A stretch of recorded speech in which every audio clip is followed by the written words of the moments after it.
Andre walks over to me, shirtless, his big and wild. I put a pillow on the floor.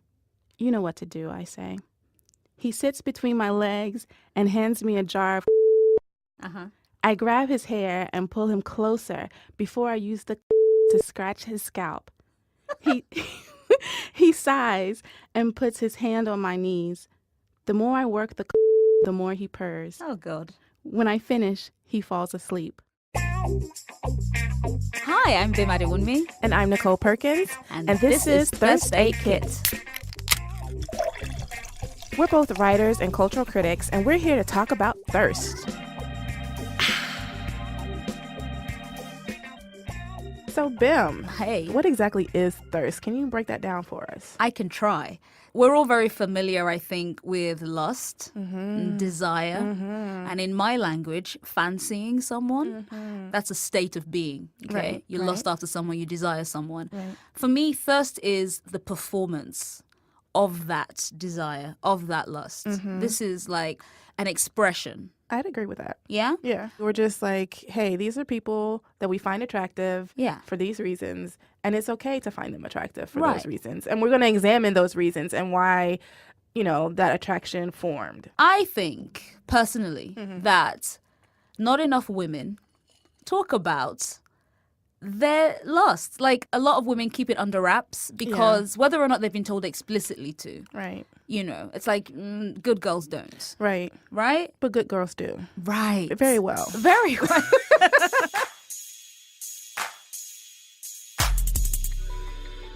What for you is the best manifestation of thirst? Because for me, it has to be something that is explicit. For me, I guess right now it would be sending out some kind of raunchy tweets every now and then.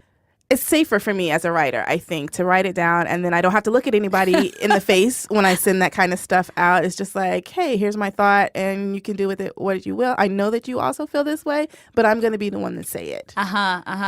So the kinship thing is important because we've been friends online for a few years now. Right. And I think one of the things that made me kind of sit up and take notice was kind of like, oh, she's filthy in the same way I am. Yes. She thinks the same thing about the same guy. Yes. And speaking of that, Nicole, I did some digging. And when I went digging, I was rewarded over and over again. I was like, my oh my goodness. God, Nicole is disgusting. Oh my gosh. And I love her. So here is one from June 2015. Okay. It's basically a tweet with 4 photos of the Danish actor Mads Mikkelsen. Oh my God. And this is what you tweeted. You said, and I quote, "I bet part of his foreplay is keeping his mouth right above yours as he demands you tell him what you want him to do." Yeah. That's one of my thirstiest tweets. I really like him a lot. Do you? I do. It doesn't show, It feels very lukewarm. This is from December 24th, 2010. 2010. 2010. Oh my God. Bim says, and I quote, "We're about to watch Star Trek. Again, I'm excited to see John Cho. Finally, it feels Christmassy in my pants." And then she has a little smiley face, not just an emoji, but actually like a colon, dash, and then a closed parentheses. Like she took the time to make the smiley face. Well, let's go back to another beautiful tweet of just pure thirst. Okay. Like, I read it and I felt parched myself, like secondhand parched. Okay. And this is from April 2016. Oh, wow. Okay. So you've quoted another tweet. And in that original tweet is a photo of the actor Mike Colter. Oh, my God. This tweet haunts me. Like, people talk to me about this tweet, like, every quarter. I feel like it's a perfect illustration of what thirst is. And for many people, it should be the standard that people should be aspiring to. Okay. So it's Mike Colter, who is the actor who plays Luke Cage on Right. Marvel's Luke Cage. Right. And you said, and I quote, "I bet he mashes his cornbread in his greens, eats it with his fingers, then looks at you like, you next." Isn't that the most disgusting thing you've ever written? I'm just so happy you wrote that. Thank you. It's because it's so accurate. He has this very wide back that's just like perfect if you like he's at the kitchen sink washing the dishes and you come up behind him and you put your face in his back, in the middle of his back, and wrap your arms around him like, oh, thank you for doing the dishes. Precisely. That's I immediately thought to myself, I have several dirty dishes that you could wash. Yes. And then to extend that a little bit further, maybe afterwards he'd pick up the baby.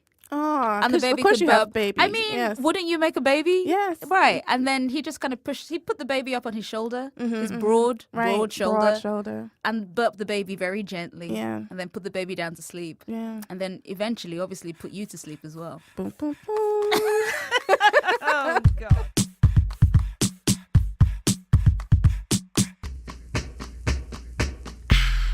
Speaking of Mike Coulter, did you know that he was from South Carolina? I did not know that, actually. Well, now you do. Yes, now I do. And it's funny because our first episode is all about Southern Baes. Yes.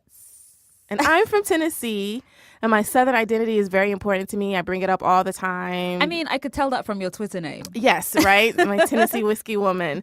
I think one of the things that helps my portrayal of thirst and that helps me craft these really naughty tweets is being Southern, right? I'm very much from a tradition of storytellers, right? Southern storytellers and stuff. And so we have these really great expressions, and we tend to be really hyperbolic and extra with our compliments which and helps stuff. and thus. Yeah, absolutely. So there's always somebody that's like, you know, he's out here looking like a plate of yams, right? Like, that's just amazing. Because, you know, like, it's a big, healthy serving of yams. It's sweet and good. And when you're eating yams, you know that it's going to stick to your ribs.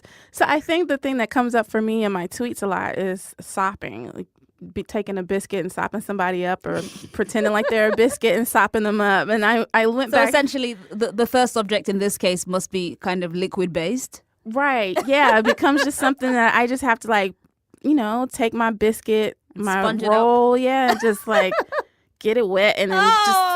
I mean, that's what happens when you sop something up. Just the way you said it. Get it wet. I mean, hey, this is all a part of thirsting. Oh, literally. Because the only way to slake your thirst is to get it wet. So, yeah, You exactly. know. Hello. So do you see this part of yourself ever reflected in popular culture ever? Well, as a Black Southern woman, I find depictions of Black Southern people to be cartoonish on television and in film a lot. But two television shows I really enjoy are Greenleaf, which takes place in Memphis. Love Greenleaf. It's a great show, and I really like it because it's a good mix of country and Southern, and there is a difference, and also cosmopolitan, because Memphis is a major city, and it's pretty diverse when it comes to classes and things like that. So I feel like Greenleaf does a really good job of showing those depictions across class lines.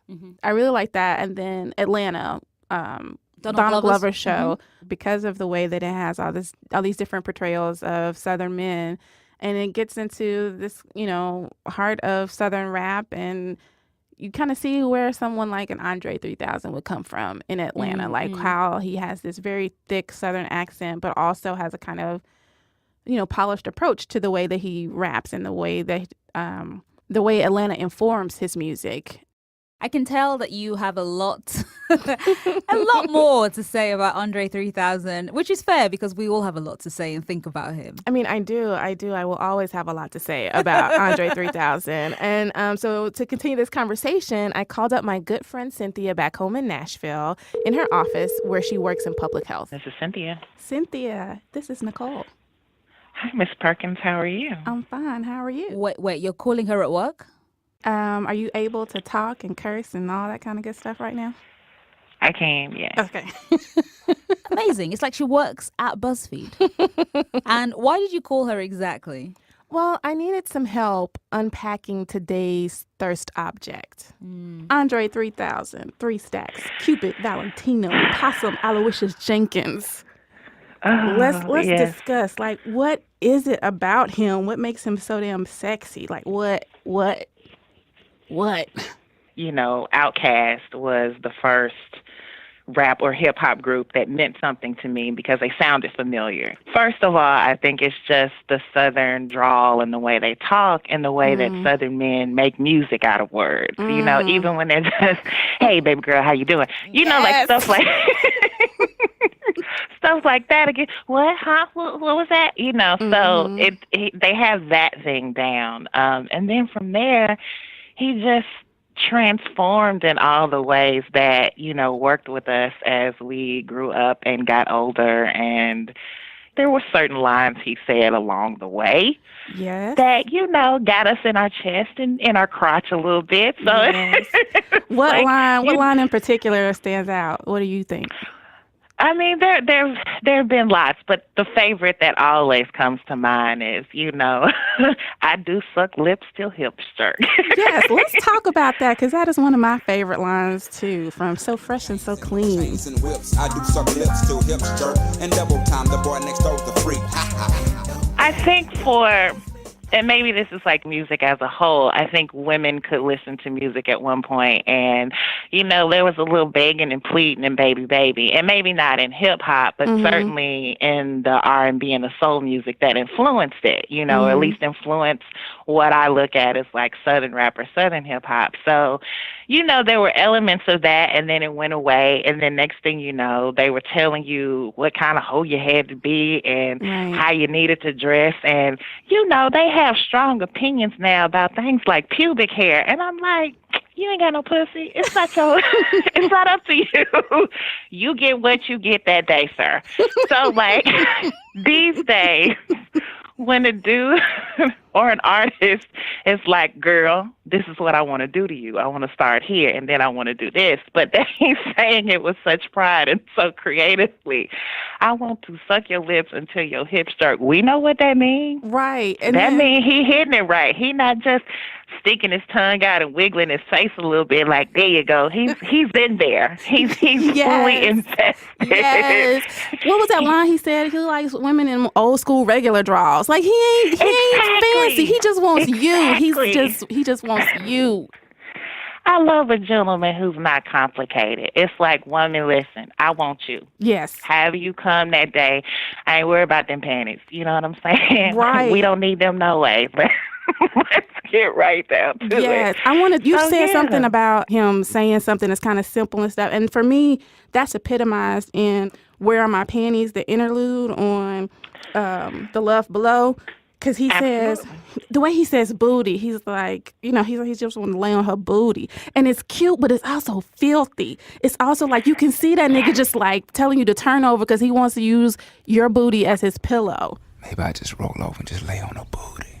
I love that so much. And I've been with men from outside of the South, and I would say that Southern men have really good dirty talk. And not even super filthy, but just what they know how to get right on your ear in the exact position you need them to be on your ear, and whatever it is that they're saying, it just makes everything you need to happen. I mean, the accent, what they're saying, because again, they have this thing where they can say something real, real sweet, and the accent makes it sound filthy and nasty and delicious and juicy, and you just want it to keep going.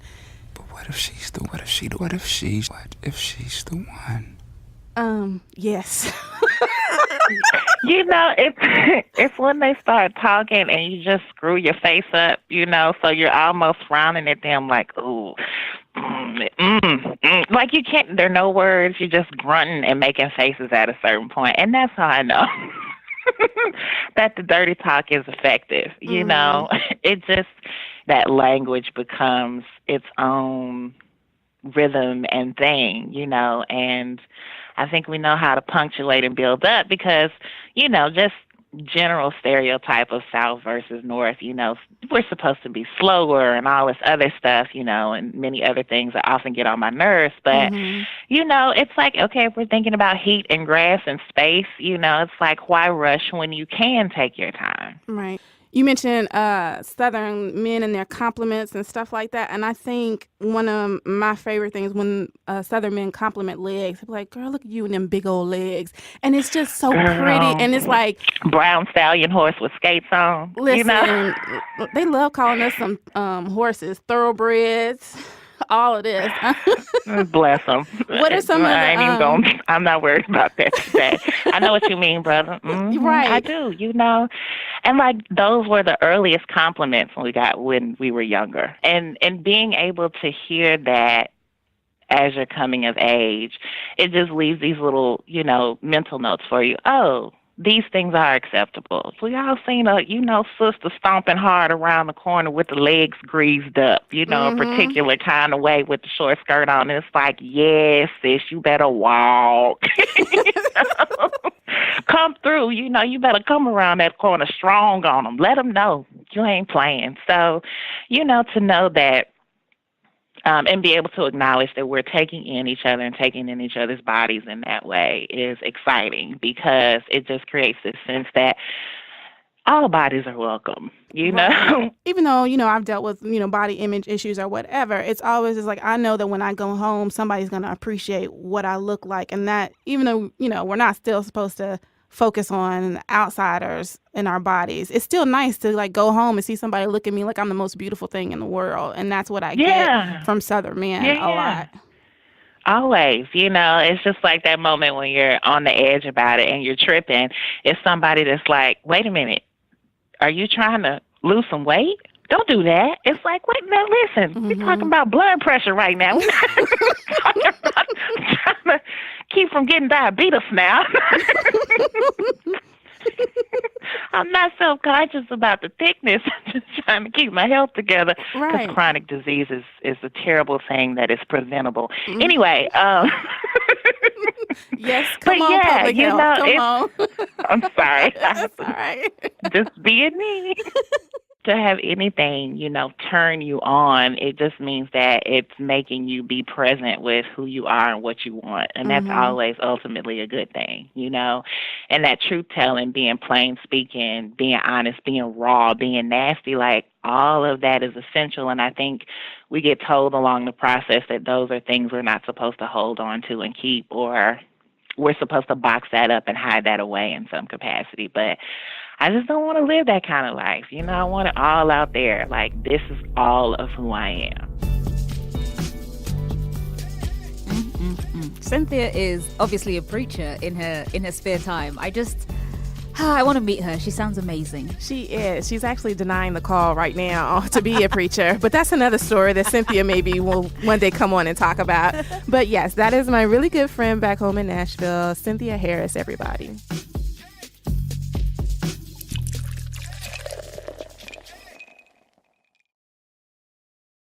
For you, Bim, as a pop culture expert from outside of these wonderful states that are slowly crumbling right now. Wonderful, sure.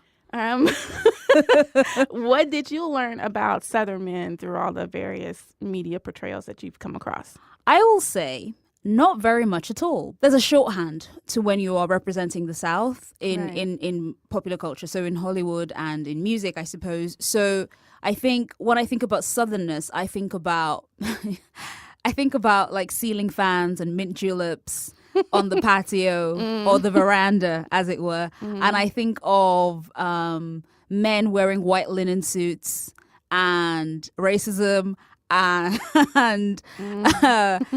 things like Mississippi burning, that sort of thing. Rosewood and all that. Right. I'm thinking about Deliverance. I'm thinking about another trope, which is of this Southern gentleman. You know, he talks very slow. I keep thinking about T.I. actually, who uses very complex language where, you know, why use one word where 17 will do? Right. I guess the shorthand for all of this is old fashioned. Right. And that's something that I think Hollywood does over and over again, or at least has done. And obviously that's changing. You know, you already mentioned Greenleaf and Atlanta. But I think for the longest time, a lot of that was just absent. And I think also that part of that, I mean, we'll come to this, I'm sure. But a lot of that also comes down to race. Right. I think a lot of people think of the South and then they think of Foghorn Leghorn, the rooster with this big brash kind of, I say, that kind of ridiculousness. So let's go back to what you said about the Southern gentleman. I want to kind of get into that a little more. So the Southern gentleman is supposed to be very sweet and charming and chivalrous. Chivalrous is a big thing with the Southern. That gets kind of into some toxic masculinity. 100%. But we're gonna keep it light. We're gonna keep. Let's not keep it light. Let's keep it hella fucking heavy. Let's talk about how masculinity fucks with everything good. Wow. But let's not also, because it's very stressful. Yes. I do think a lot though about the Southern gentleman as this kind of exaggerated, masculine man who does, he's not a fop, but he dresses well. Right. So one of my favorite jokes from this TV show called Heart of Dixie that is about 4 years old now, I think. I can't remember. But anyway, so it's about this New York woman, Zoe, who comes to Alabama, and one day she has a guest visiting her from New York as well. And he's trying to figure out what's going on with this particular Southern gentleman in the town. And he asks her, is he Southern or is he gay?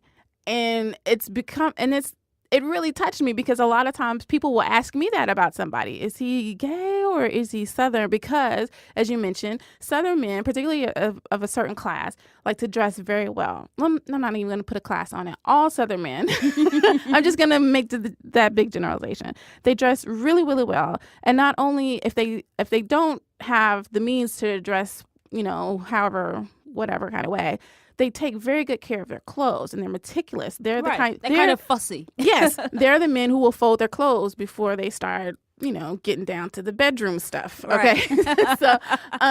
so if you could just hold that thought, babe, I'm just gonna fold my shirt. Yeah, that's okay. They're gonna let me line my shoes up. So whatever.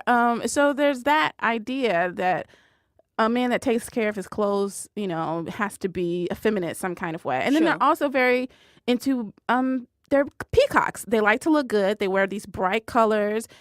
There is that, but then there's also this idea that he will be the one to fix your car, no matter how much of how flamboyant he may be. He's the one that, there's something wrong with my car. He's going to take care of that for you, whether he's doing it himself or he's going to get somebody else to do it. And that's something that stayed with me as I've traveled outside of the South and I've had relationships with men who are not Southern.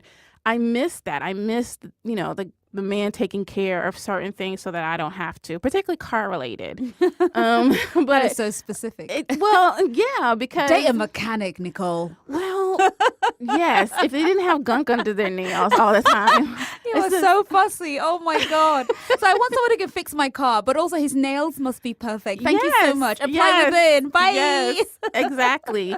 A lot of what you were saying about Southern men actually was reminding me a lot about what people say about Nigerian men. And Yoruba men and how they are, you use the word peacocks and that comes up a lot and, they care about fashion. One of my uncles, God rest his soul, was a man who was known sometimes would go shopping and would wear his new shoes home because he loved the idea of looking meticulous and looking. That always makes me smile when I think about him. But I think about so many Yoruba men who are very much kind of like, no, I won't let the dust, touch me. Yeah. I won't let, you're not going to fuss up, you're going to fuck up my look. And I always find that really interesting because these are also the most masculine men on earth. But then they also want to look nice. Right. And I really love that. I have this theory that hypermasculinity folds back into the feminine. 100%. I agree. And I think that these men epitomize that a lot of times with just their appearance and how they want to dress and take care of themselves. And I think that also kind of lends itself to Hollywood mockery, which is why Southern men specifically on screen are seen as slightly effeminate, but also like clearly very smart and blah, blah, blah. So I think there's like because Southernness as a marker is so wide, you can really populate it with any kind of characteristics that you want to. And some of those characteristics get replicated over and over and over again. So when I think about how Hollywood has not really made an effort for me to fancy Southern men because of the portrayals that we've been given, I think, that's a shame because there are lots of people. I think the most famous, currently the most famous Southern drawl is Matthew McConaughey's. And he does the all right. Yeah. And he's very specific. But I also thought to myself, he kind of exaggerates it, right? Right. But also it's very, very effective. And when he doesn't do it to like, the nth degree, when it's just there as like his accent, I actually find it quite attractive. Like it's a nice, and also he has a deep voice, so it helps.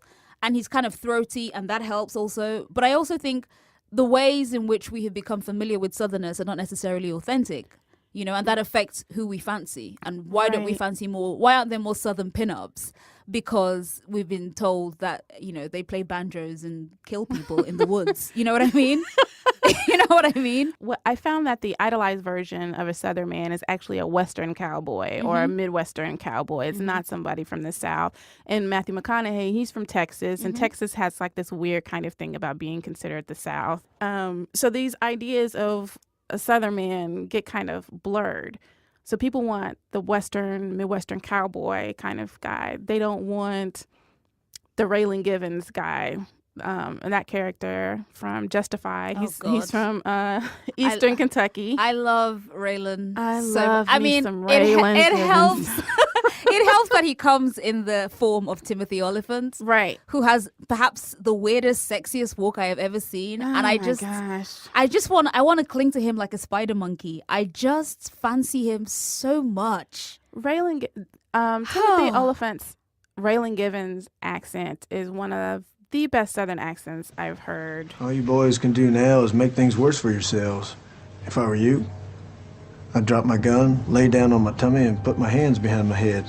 You would, huh? I would if I were you. If I were him, I'd just work on reading that little book without having to move my lips. Raylan Givens. Timothy Boy, Oliphant. Howdy. I love me some Raylan Givens, boy. Hold on. I have to get this out. I am so... Just hearing him just now, my stomach is doing flips. Oh my God, I fancy him so much. Timothy Oliphant is actually from California, I think. He is. I did a profile on him, and I was also surprised to learn he was from California. Yes, but he really captures a Southern, a particular type of Southern accent in Eastern Kentucky, where Justified, the TV show, is based. And it's really good because it's not this overly round thing. Like I keep bringing up Gone with the Wind because it seems like that's what people are using, where it's like, oh, fiddle-dee-dee, for the women, and then the men are just like, well, I can't believe we've got that's not it. You're a conceited, black-hearted varmint, Red Button. I don't know why I let you come and see me.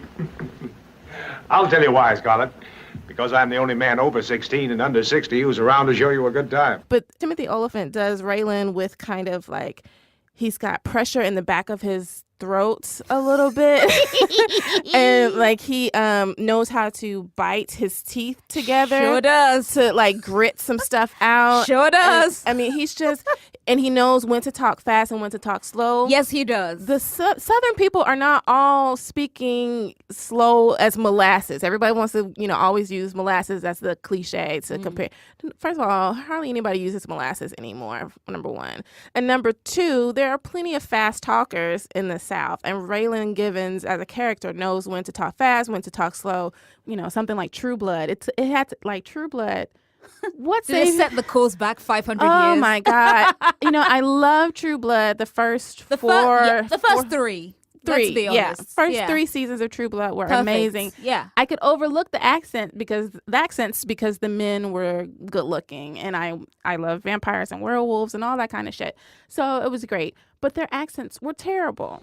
If one of you killed another one of you defending one of us, you don't think there would be a trial? I'll come with you then. No. I can, and I'm going to. I want to testify for you. Damn it, Suki, you can't come, and you can't testify. It was really... Suki. It was so insulting. Bill. Particularly from Louisiana. Louisiana accents are a strange kind of thing, in particular where they were supposed to be from, near Shreveport. And Shreveport accents aren't as, I don't know, luscious as a New Orleans accent. But anyway, so like all these different things, again, it just kind of plays into this idea that people just think of Southern accents or Southernness as this one thing that's spread across, however many states you consider, are in the South. So in terms of then thinking about what pop culture is presented as, a Southern woman. Mm-hmm. How does that affect you? Because I imagine people have expectations of you. Absolutely. So what is that like for you as a Southern woman? I found that while I'm doing the whole online dating thing, and we're chatting a little bit, and the guy's like, so because I put it on there that I'm a Southern girl or whatever in my bio. And so then we're chatting, and the guy is like, oh, so you have a Southern accent. I love those Southern accents. So I was going to ask about that. Yeah. Like, do people respond positively or negatively to the idea of you having a Southern accent? Well, here's the thing. They have an idea of what a Southern woman is supposed to sound like, which sounds like a Southern belle, which sounds like Scarlett O'Hara, which is a very specific white woman kind of sound. And that is not what I have. I don't sound like a Southern belle. I actually don't like the term Southern belle. And so I think when people try to make me into a Southern belle just because I'm from the South, I reject that and I resent it. So when people approach me and they think that I'm going to have this Friday Night Lights or Nashville, Connie Britton kind of accent, I don't have that. But when I get with my friends, it comes out, it gets really thick. And there's certain words that I can't say, like, okay. The name Kim, right? Yeah. I can't say that word. I can't say that name. Say it. Let me hear you. No. Please say It's going to come out in 3 syllables some kind of way. No, please say it then. Kim. I can't. One more time? No. Is that a problem for Bim as well? No, I can say Bim. Bim. I can say Bim. Okay. But it's the letter K that fucks you up? I guess so.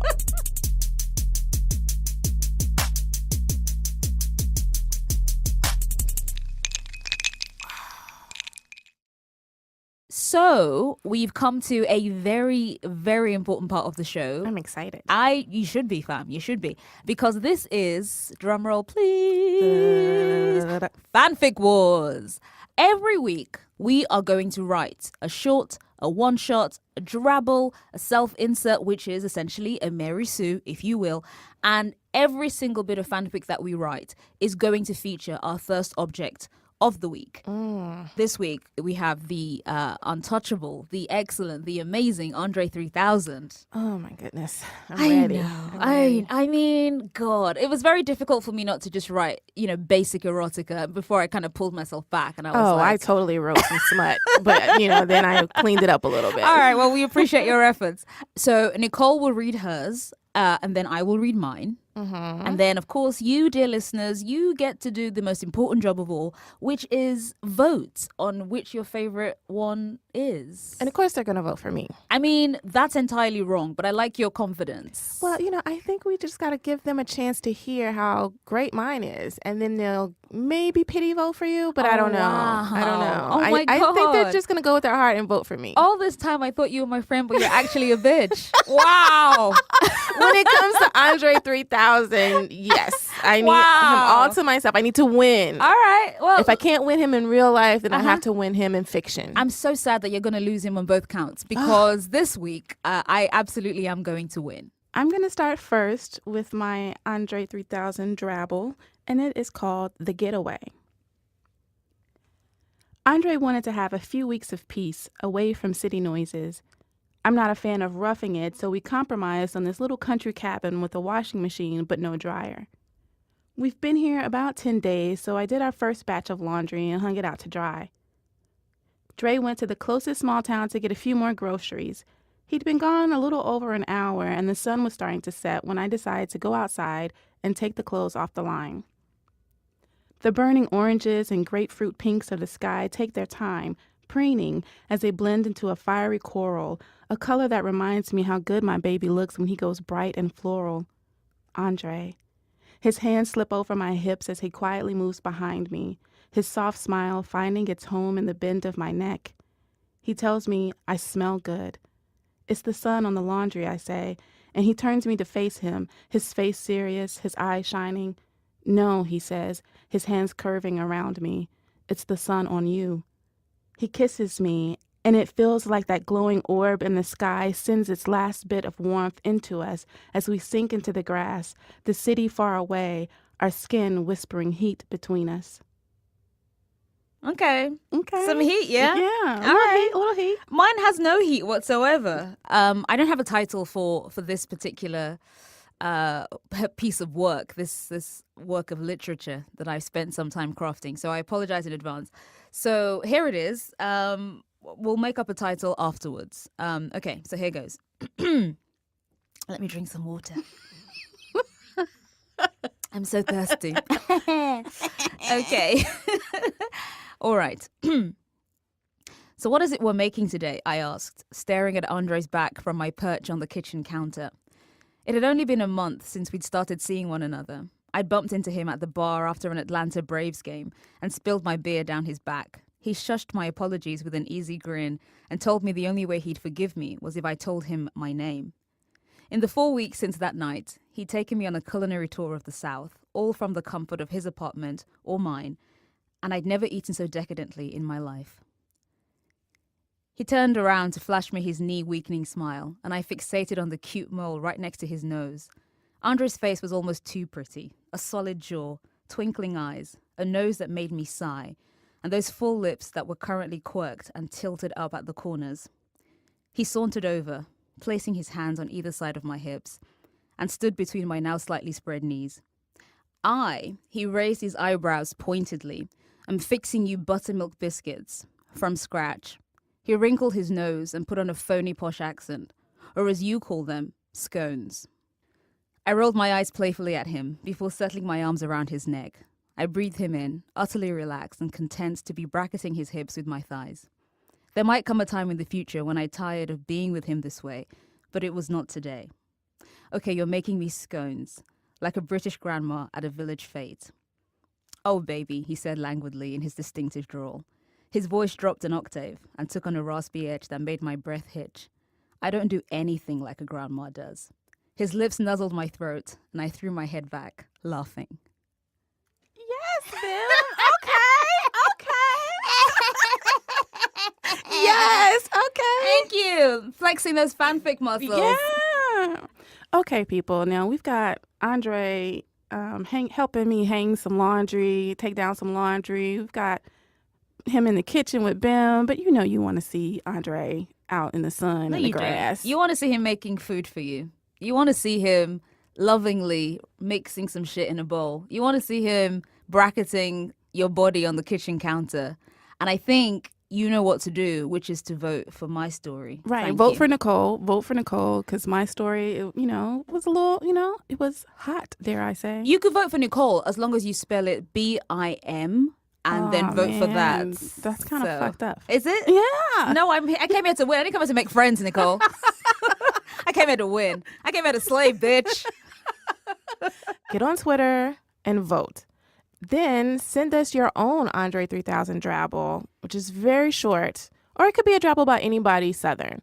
But your drabble is going to be a paragraph, 4 to 5 sentences. That's it. Okay? So send your drabbles to thirst8kit@buzzfeed.com, and maybe we'll read our favorite ones on the show. And we'll also post our own drabbles on our Tumblr, which is thirst8kitpodcast.tumblr.com. So yay! That was our first podcast episode. I cannot believe it. This is the first one. It's out there. It's alive, it's Igor. Done. It's out in the wild now. It is. Thank you so much for listening. Thank you so much for just even trusting that we could bring the appropriate level of thirst into your life. And just thank you for allowing us to give you a little bit of what I hope was joy in these times, shall we say. In these times, yeah. And it's important that, you enjoyed it. And if you did enjoy, if you did like what you heard, then please, we're going to do a little beggy segment now. But if you could, please head to Apple Podcasts and rate and review the show. It'll really, really help. It'll help other people find it, discover it, and love it as much as you do. So please do that. And we'd love to hear what you thought of the first episode. So please send us an email at thirst8kit@buzzfeed.com. First Aid Kit is produced by Eleanor Kagan, Julia Furlan, and Agarinesh Ashagre, with additional editing by Meg Kramer. Our music is by Tanya Morgan.